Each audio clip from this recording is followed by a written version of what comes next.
அனைவருக்கும் வணக்கம். 10ஆம் வகுப்பில் சமூக அறிவியல் புத்தகத்தில் வரலாறு பகுதியில் காலனியகத்துக்கு எதிரான இயக்கங்களும் தேசியத்தின் தோற்றமும் அப்படிங்கிற ஒரு பாடம் இருக்குது. இந்த பாடத்திலேருந்து லைன் பை லைன் கொஷின் நம்ம பார்க்க போகிறோங்க. பாடத்தில் இருக்கிற தலைப்புகளை நம்ம டாப்பிக்காக பிரித்து அதிலிருந்து கேள்விகளை பார்க்க போகிறோம். எந்த அளவுக்கு ஸ்பீடாக பார்க்க முடியுமோ அந்தளவுக்கு பார்க்க போகிறோம். வீடியோ ரொம்ப யூஸ்ஃபுல்லாக இருக்கும், முழுமையாக பாருங்கள். மொத்தம் 100 கேள்வி இருக்குது. இதே மாதிரி மற்ற பாடங்களுக்கும் நம்ம வீடியோ போட்டிருக்கோம். அதுக்கான லிங்க் ஃபஸ்ட்டு கமெண்ட்டில் இருக்குது. இதை பாருங்கள். பிடிச்சிருந்ததுன்னா அந்த வீடியோக்களையும் பார்த்துருங்க. சரி, நம்ம இன்றைய வீடியோக்குள்ளே போகலாம். ஃபஸ்ட்டு டாபிக் பிளாசி போர். பிளாசி போர் நடைபெற்ற ஆண்டு எது? பிளாசி போர் நடைபெற்ற ஆண்டு எது? 1757 ஜூன் மாதம் 23ஆம் தேதி. பிளாசி போரில் பங்கேற்றவர்கள் யார்? பிளாசி போரில் பங்கேற்றவர்கள் சிராஜ் உத் தௌலாவும் ராபர்ட் கிளைவும். பிளாசி போரில் ராபர்ட் கிளைவு வெற்றி பெற உதவியவர் யார்? பிளாசி போரில் ராபர்ட் கிளைவு ஜெயிச்சிருப்பார்.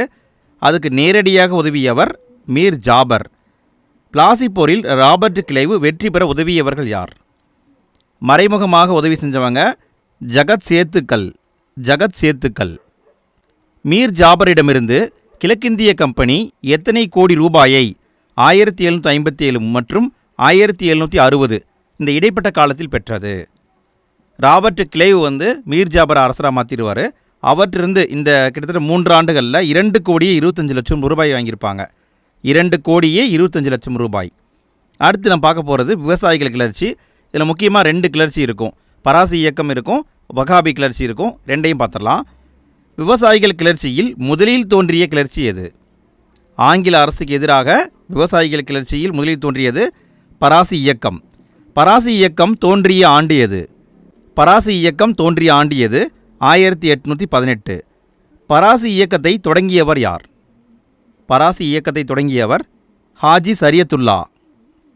பராசி இயக்கம் தொடங்கப்பட்ட இடம் எது? பராசி இயக்கம் தொடங்கப்பட்ட இடம் வங்காளம். 1839 ஹாஜி சரியத்துல்லா மறைந்த பிறகு பராசி இயக்கத்திற்கு தலைவரானவர் யார்? ஹாஜி சரியத்துல்லாவிற்கு பிறகு பராசி இயக்கத்துக்கு தலைமையானவர் டுடுமியான். நிலம் கடவுளுக்கு சொந்தமானது, எனவே வாடகை வசூலிப்பது அல்லது வரி விதிப்பது ஆகியன இறை சட்டத்துக்கு எதிரானது என்று கூறியவர் யார்? நிலம் கடவுளுக்கு சொந்தமானது, வாடகை வசூலிப்பது, வரி விதிப்பது இறை சட்டத்துக்கு எதிரானது என்று கூறியவர் டுடுமியான். 1870களில் டுடுமியான் மறைந்த பிறகு பராசி இயக்கத்துக்கு தலைவரானவர் யார்? 1870களில் டுடுமியானுக்கு பிறகு வந்தவர் நோவாமியான். அடுத்து நம்ம பார்க்க போகிறது விவசாயிகள் கிளர்ச்சியில் வகாபி இயக்கம். வகாபி கிளர்ச்சி தோன்றிய ஆண்டு எது? வகாபி கிளர்ச்சி தோன்றிய ஆண்டு 1827. வகாபி இயக்கம் தொடங்கப்பட்ட இடம் எது? வகாபி இயக்கம் தொடங்கப்பட்ட இடம் வங்காளத்தில் பரசத் அப்படிங்கிற பகுதி. வகாபி கிளர்ச்சியை தொடங்கியவர் யார்? வகாபி கிளர்ச்சியை தொடங்கியவர் டிடுமீர். வகாபி இயக்கம் தொடங்கப்பட காரணம் என்ன? வகாபி இயக்கம் தொடங்கப்பட காரணம் ஆங்கில ஆட்சியையும் நிலப்பிரபுக்களையும் எதிர்ப்பது. வகாபி இயக்கம் சார்பில் முதல் பெரும் தாக்குதல் எங்கு நடத்தப்பட்டது? வகாபி இயக்கம் சார்பில் முதல் பெரும் தாக்குதல் நடத்தப்பட்ட இடம் புர்னியா. அடுத்து நம்ம பார்க்க போகிறது பழங்குடியினர் கிளர்ச்சி. இதில் பார்த்திங்கன்னா கோல் கிளர்ச்சி வரும், சாந்தலர் கிளர்ச்சி வரும், முண்டா கிளர்ச்சி வரும். மொத்தம் 3 கிளர்ச்சி இருக்குது. இதை கொஞ்சம் டீட்டெயிலாக பார்த்துக்கோங்க. முதல் பழங்குடியினர் கிளர்ச்சி எது? முதல் பழங்குடியினர் கிளர்ச்சி கோல் கிளர்ச்சி. கோல் கிளர்ச்சி நடைபெற்ற ஆண்டு எது? கோல் கிளர்ச்சி நடைபெற்ற ஆண்டு 1831 முதல் 1832 வரைக்கும். 1831 முதல் 1832 நடைபெற்ற மிகப்பெரிய பழங்குடியின கிளர்ச்சி எது?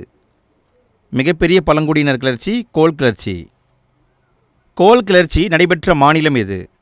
கோல் கிளர்ச்சி நடைபெற்ற மாநிலம் ஜார்க்கண்ட் மற்றும் ஒடிசா. ஜார்க்கண்ட் மற்றும் ஒடிசா. கோல் கிளர்ச்சிக்கு தலைமை தாங்கியவர்கள் யார்? கோல் கிளர்ச்சிக்கு தலைமை தாங்கியவர்கள் 2 பேருங்க, பிந்த்ராய் சிங்ராய் 2 பேர். கோல் கிளர்ச்சி ஏற்பட காரணம் என்ன? கோல் கிளர்ச்சி ஏற்பட காரணம் அதிக வட்டிக்கு பணம் வசூலிப்போர் துன்புறுத்தல். கோல் இன மக்கள் தங்கள் எதிர்ப்பை எவ்வாறு வெளிப்படுத்தினர்? கோல் இன மக்கள் தங்கள் எதிர்ப்பை எவ்வாறு வெளிப்படுத்தினர்? மேளங்களை முழங்குதல், அம்புகளை எய்தல், இந்த 2 முறை மூலம் வெளிப்படுத்தியிருப்பாங்க. அடுத்து நம்ம பார்க்க போகிறது பழங்குடியினர் கிளர்ச்சியில் சாந்தலர் கிளர்ச்சியை பார்க்க போகிறோம். சாந்தலர் கிளர்ச்சி ஏற்பட்ட ஆண்டு எது? சாந்தலர் கிளர்ச்சி ஏற்பட்ட ஆண்டு 1854 முதல் 1855 வரைக்கும். சாந்தலர் கிளர்ச்சி ஏற்பட காரணம் என்ன? சாந்தலர் கிளர்ச்சி ஏற்பட காரணம் நிரந்தர குடியிருப்புகளை ஏற்படுத்த விரட்டுதல். சாந்தலர்கள் எந்த மலைப்பகுதியை விட்டு வெளியேற்றப்பட்டனர்? சாந்தலர்கள் எந்த மலைப்பகுதியை விட்டு வெளியேற்றப்பட்டனர்? ராஜ் மஹால் குன்றுகள்.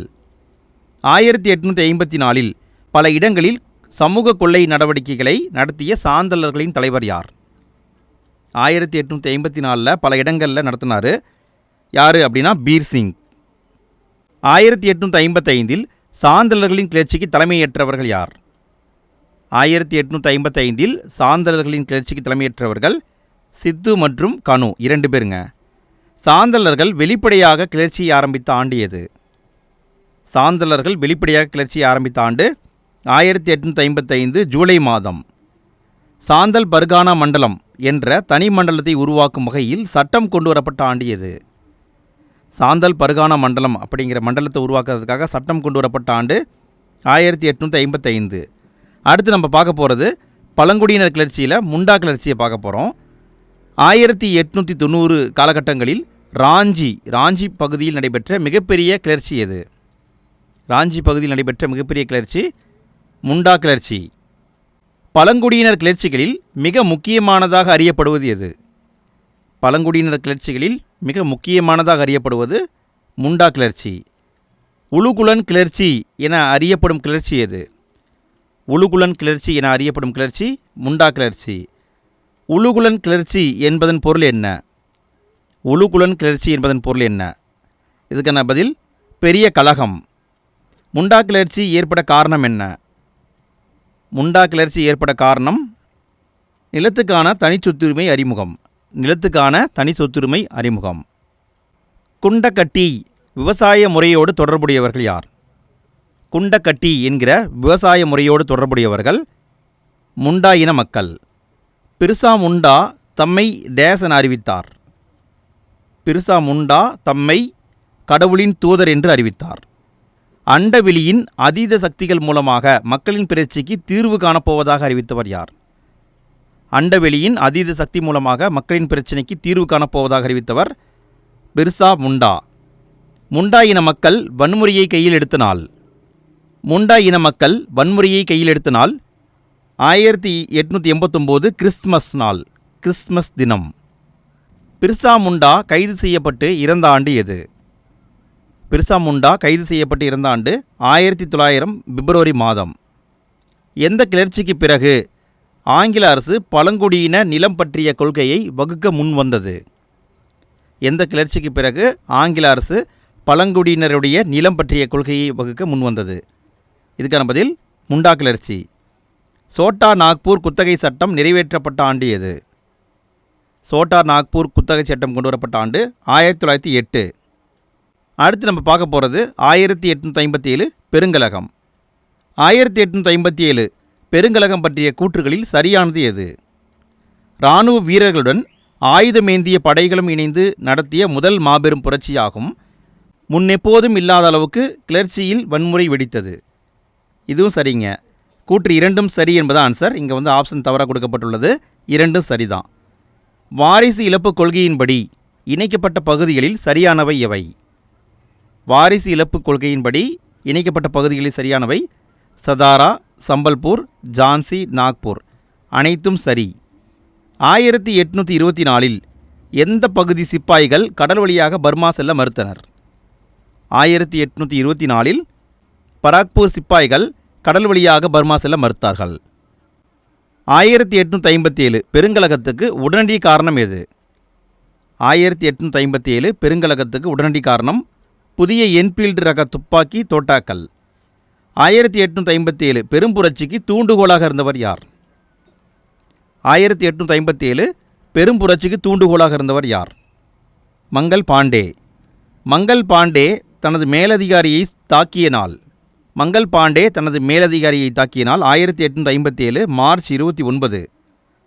1857 மே 11 எந்த இடத்திலிருந்து தில்லி செங்கோட்டை நோக்கி ஒரு குழுவாக சிப்பாய்கள் சென்றார்கள்.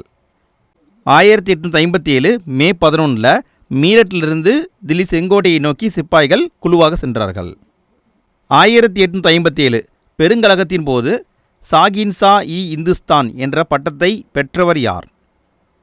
1857 பெருங்கலகத்தின் போது சாகின்சா-இ-இந்துஸ்தான் என்ற பட்டத்தை பெற்றவர் இரண்டாம் பகதூர் ஷா.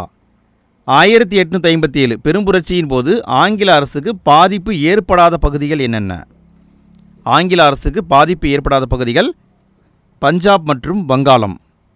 1857 பெரும்புரட்சியின் போது முதலாவது உள்நாட்டு கிளர்ச்சி வெடித்த இடம் எது? 1857 பெரும்புரட்சியின் போது முதலாவது உள்நாட்டு கிளர்ச்சி வெடித்த இடம் அயோத்தி மற்றும் வடமேற்கு மாகாணம். 1857 பெருங்கலகத்தில் ஈடுபட்டவர்களை பொறுத்துக. ஒவ்வொரு இடத்துக்கும் ஒரு தலைவர்கள் இருக்காங்க. இது நல்லா பார்த்து வச்சுக்கோங்க ஃப்ரெண்ட்ஸ், கண்டிப்பாக கேட்பாங்க.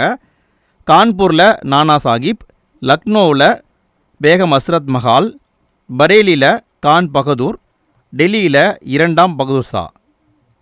1857 ஆண்டு புரட்சியின் முக்கிய அத்தியாயமாக இருந்தது எது?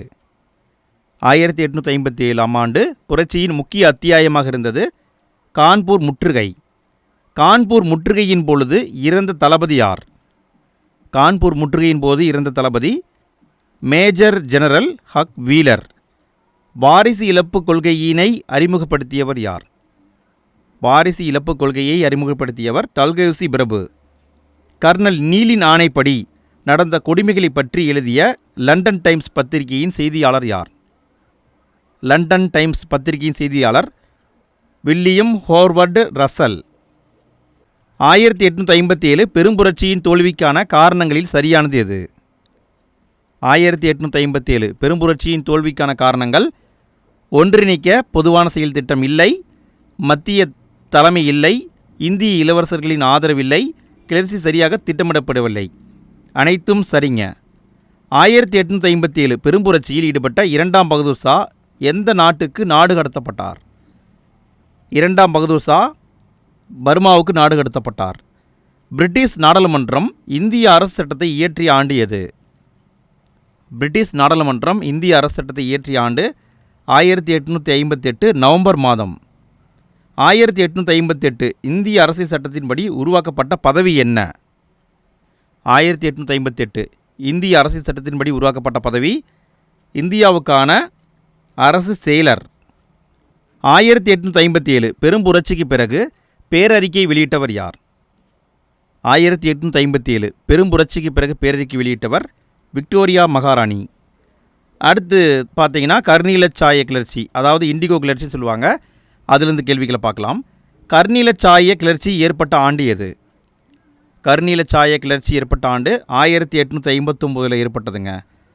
இண்டிகோ கிளர்ச்சி நடைபெற்ற இடம் எது? இண்டிகோ கிளர்ச்சி நடைபெற்ற இடம் வங்காளத்தில் நடியா அப்படிங்கிற பகுதி. பெண்கள் குடங்கள் மற்றும் உலோகத்தட்டுகளை ஆயுதமாக ஏந்தி போராடிய போராட்டம் எது? பெண்கள் குடங்கள் மற்றும் உலோகத்தட்டுகளை ஆயுதமாக பயன்படுத்தியிருக்காங்க. எந்த போராட்டம்னா இண்டிகோ கிளர்ச்சி. நீல் தர்பன், அதாவது இண்டிகோவின் கண்ணாடி என்ற தலைப்பில் நாடகத்தை எழுதியவர் யார்? நீல் தர்பன் என்ற நாடகத்தை எழுதியவர் தீனபந்து மித்ரா. அடுத்து நம்ம பார்க்க போகிறது தக்கான கலவரம். தக்கான கலவரம் நடந்த ஆண்டு எது? தக்கான கலவரம் நடந்த ஆண்டு 1875 மே மாதம். தக்கான கலவரம் முதலில் தோன்றிய இடம் எது? தக்கான கலவரம் முதலில் தோன்றிய இடம் பூனாவில் சூபா என்ற கிராமம். தக்கான கலவரங்கள் சுமார் எத்தனை கிராமங்களில் ஏற்பட்டதாக பதிவாகியுள்ளது? தக்கான கலவரங்கள் சுமார் 30 கிராமங்களில் ஏற்பட்டதாக பதிவாகியிருக்கு. ஆங்கில ஆட்சி விவசாயிகள் மத்தியில் முகலாயர்களின் காலத்தில் இருந்ததை விட வேதனை மற்றும் இடர்பாடுகளை கொண்டிருந்தது என்று கூறியவர் யார்? அதாவது முகலாயர்களை விட ஆங்கில ஆட்சி மோசமாக இருந்தது என்று கூறியவர் கேத்லீன் கவ். விவசாயிகளின் பிரச்சினை உள்ளூர் கலவரங்களில் தொடங்கி போர் என்ற நிலையில் 19ஆம் நூற்றாண்டின் இறுதி வரை நீடித்தது என குறிப்பிட்டவர் யார்? விவசாயிகளின் பிரச்சினை உள்ளூர் கலவரத்தில் ஆரம்பித்து போர் வரைக்கும் நீண்டிருக்கு என்று சொன்னவர் ரணஜித் குகா. அடுத்து பார்த்தீங்கன்னா முக்கியமான அமைப்புகள் உருவாகியிருக்கு. அதிலிருந்து கேள்விகளை பார்க்கலாம். பொறுத்துக. ரொம்ப முக்கியமான பாயிண்ட்டுங்க. அமைப்புகளையும் அது உருவான ஆண்டுகளையும் கொடுத்துருக்காங்க. நல்லா மனப்பாடம் பண்ணிக்கோங்க ஃப்ரெண்ட்ஸ். கண்டிப்பாக கேள்வி எக்ஸாமில் வரும். 1852 சென்னை வாசிகள் சங்கம் உருவாக்கப்பட்டது.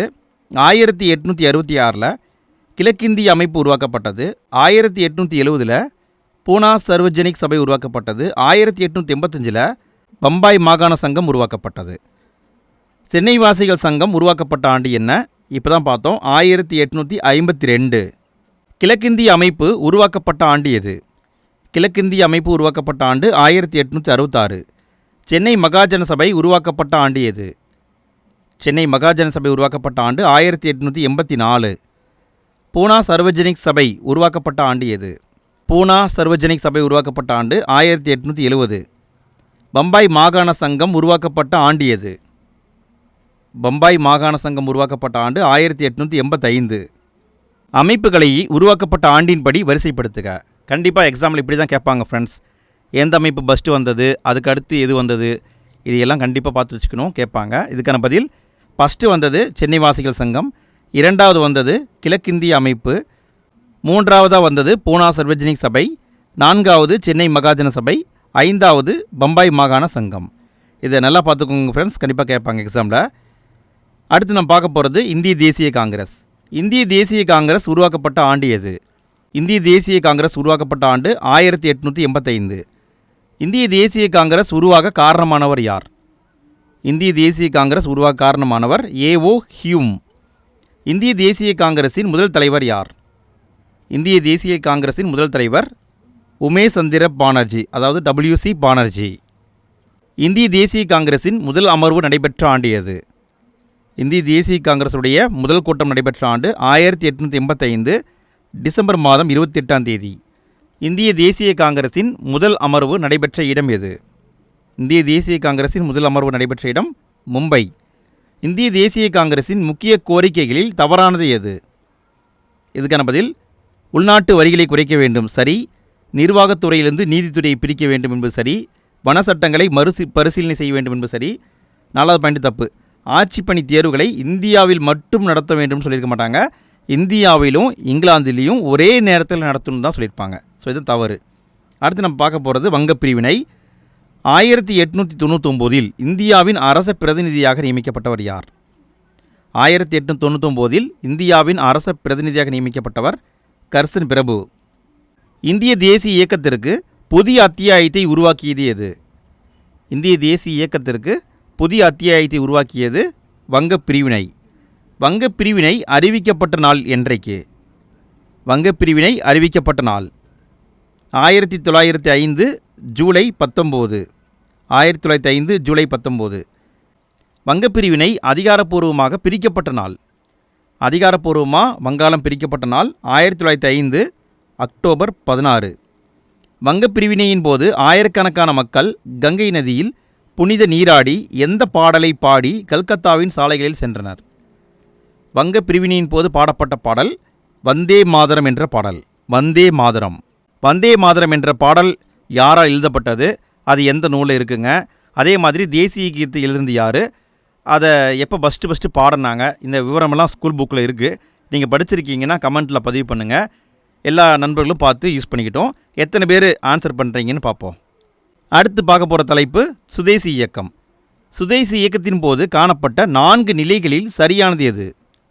சுதேசி இயக்கத்தின் போது 4 நிலைகள் இருந்தது. இதில் சரியானதுன்னு பார்த்தீங்கன்னா மிதவாத போக்கு, ஆக்கப்பூர்வ சுதேசி, தீவிர தேசியவாதம், புரட்சிகர தேசியவாதம் அனைத்துமே சரிங்க. சுதேசி இயக்கத்தின் போது தீவிர தேசியவாதத்தை ஆதரித்தவர்கள் யார்? சுதேசி இயக்கத்தின் போது தீவிர தேசியவாதத்தை ஆதரித்தவர்கள் லாலா லஜபதி ராய், பாலகங்காதர திலகர், பிபின் சந்திரபால். அதாவது நேதாஜி சுபாஷ் சந்திர போஸெல்லாம் அப்போ இல்லைங்க. ஸோ இவர் வந்திருக்க மாட்டார். அப்போ விடைன்னு பார்த்தீங்கன்னா 1, 2, 3 மட்டும் சரி. தீவிர தேசியவாதத்தின் இயங்குதளமாக உருவெடுத்தது எது? தீவிர தேசியவாதத்தின் இயங்குதளமாக உருவெடுத்தது பஞ்சாப், மகாராஷ்டிரம், வங்காளம். இந்த 3 பகுதிகள். டெல்லி உருவெடுத்திருக்காது. ஸோ இங்கே பார்த்தீங்கன்னா 1, 2, 4 மட்டும் சரி. சரியான கூற்றுகளை கண்டறிக. கூற்று தூத்துக்குடி சுதேசி இயக்கத்தின் போது மிக முக்கிய தளமாக விளங்கியது. காரணம் வ.உ. சிதம்பரனார் சுதேசி கப்பல் நிறுவனத்தை தொடங்கினார். இதுக்கான பதில் கூற்று காரணம் இரண்டுமே சரிங்க. ஃப்ரெண்ட்ஸ், வ.உ. சிதம்பரனார் சுதேசி கப்பல் நிறுவனத்தை தொடங்கினார் இல்லைங்களா? எப்பொழுது தொடங்கினார்? இந்த தேதியை வந்து ஸ்கூல் புக்லேயே கொடுத்துருக்காங்க. தேதி என்ன, ஆண்டு என்ன, இதெல்லாம் தெரிஞ்சால் கூட கமெண்ட்டில் போட்டுவிடுங்க. அடுத்து நம்ம பார்க்க போகிறது தன்னாட்சி இயக்கம். தன்னாட்சி இயக்கம் உருவாக காரணமானது என்ன? தன்னாட்சி இயக்கம் உருவாக காரணமானது முதல் உலகப் போர். முதல் உலகப் போரில் இந்தியா பங்கெடுத்திருக்கும். அதனால தான் தன்னாட்சி இயக்கம் உருவானது. எந்த இடத்தில் 1916 நடைபெற்ற காங்கிரஸ் அமர்வில் தீவிர தேசியவாதிகளையும் கட்சியில் சேர்க்க அனுமதி வழங்கப்பட்டது? 1916 லக்னோவில் மாநாடு நடந்திருக்கும். அதில் தான் தீவிர தேசியவாதிகளும் மிதவாத தேசியவாதிகளும் ஒன்றா சேர்ந்திருப்பாங்க. திலகர் முதலாவது தன்னாட்சி இயக்கத்தை தொடங்கிய ஆண்டு எது? திலகர் முதலாவது தன்னாட்சி இயக்கத்தை தொடங்கிய ஆண்டு 1916 ஏப்ரல் மாதம். அன்னி பெசன்ட் தன்னாட்சி இயக்கத்தை தொடங்கிய ஆண்டு? அன்னி பெசன்ட்டும் தொடங்கினாங்க 1916 செப்டம்பர் மாதம். திலகர் வந்து ஏப்ரல் மாதம், அன்னி பெசன்ட் செப்டம்பர் மாதம். இந்தியாவின் தன்னாட்சி இயக்கம் பெரும்பாலான கொள்கைகளை எந்த நாட்டின் தன்னாட்சி இயக்கத்திலிருந்து பெற்றது? இந்தியாவுடைய தன்னாட்சி இயக்கம் பெரும்பாலான கொள்கைகளை அயர்லாந்து நாட்டுடைய தன்னாட்சி இயக்கத்திலிருந்து பெற்றது. தன்னாட்சி இயக்கத்தின் குறிக்கோள்களில் பொருந்தாதது எது? தன்னாட்சி இயக்கத்துடைய குறிக்கோள்களில் பொருந்தாதது அரசியலமைப்பு வழிமுறைகளை பயன்படுத்தி பிரிட்டிஷ் பேரரசுக்குள் தன்னாட்சி அடைவது சரி, தன்னாட்சி பகுதி என்ற நிலையை அடைவது இதுவும் சரி, வன்முறை அல்லாத அரசியல் சாசன வழிமுறைகளை கையாள்வது இதுவும் சரி. அப்போ அனைத்தும் சரி என்பது ஆன்சர். அனைத்தும் சரி என்பது ஆன்சர். இங்கே வந்து பொருந்தாதது எதுவுமே இல்லை. தேசிய தன்னுறுதி அடிப்படையில் தன்னாட்சியை இந்தியா கோர வேண்டும் என்று கூறியவர் யார்? தேசிய தன்னுறுதி அடிப்படையில் தன்னாட்சியை இந்தியா கோர வேண்டும் என்று கூறியவர் அன்னி பெசன்ட். காங்கிரஸ் கட்சியும் முஸ்லீம் லீக்கும் இந்தியாவில் விரைவில் தன்னாட்சி வேண்டும் என்று ஏற்றுக்கொண்ட ஒப்பந்தம் எது? காங்கிரஸ் கட்சியும் முஸ்லீம் லீக்கும் ஏற்றுக்கொண்டார்கள். லக்னோ ஒப்பந்தம் 1916 போடப்பட்டது. மாண்டேகு ஜெம்ஸ்போர் சீர்திருத்தங்களை ஆங்கில அரசு அறிவித்த ஆண்டு எது? மாண்டேகு ஜெம்ஸ்போர் சீர்திருத்தங்களை ஆங்கில அரசு அறிவித்த ஆண்டு 1919. அடுத்து நம்ம பார்க்க போகிறது புத்தக வினாவிடைகள். 1818 ஆண்டு கிழக்கு வங்காளத்தில் ஹாஜி சரியத்துல்லா கீழ்காண்பனவற்றுள் எதனை தொடங்கினார்? பராசி இயக்கம். ஹாஜி சரியத்துல்லா இவர் தொடங்கிய இயக்கம் பராசி இயக்கம். நிலம் கடவுளுக்கு சொந்தம் என்று அறிவித்ததுடன் நிலத்தின் மீது வரி விதிப்பதோ வாடகை வசூலிப்பதோ இறை சட்டத்துக்கு எதிரானது என்று கூறியவர் யார்? டுடு மியான். நிரந்தர குடியிருப்பின் கீழ் ஜமீன்களை உருவாக்கும் திட்டத்தின்படி தங்கள் சொந்த நிலத்தை விட்டு விரட்டப்பட்டவர்கள் யார்? சாந்தலர்கள். கீழ்காண்போரில் தீவிர தேசியவாதி யார்? கீழ்காண்போரில் தீவிர தேசியவாதி பிபின் சந்திரபால். வங்கப்பிரிவினை எந்த நாளில் நடைமுறைக்கு வந்தது? 1905 அக்டோபர் 16. சோட்டா நாக்பூர் குத்தகை சட்டம் எந்த பின்னணியில் நிறைவேற்றப்பட்டது?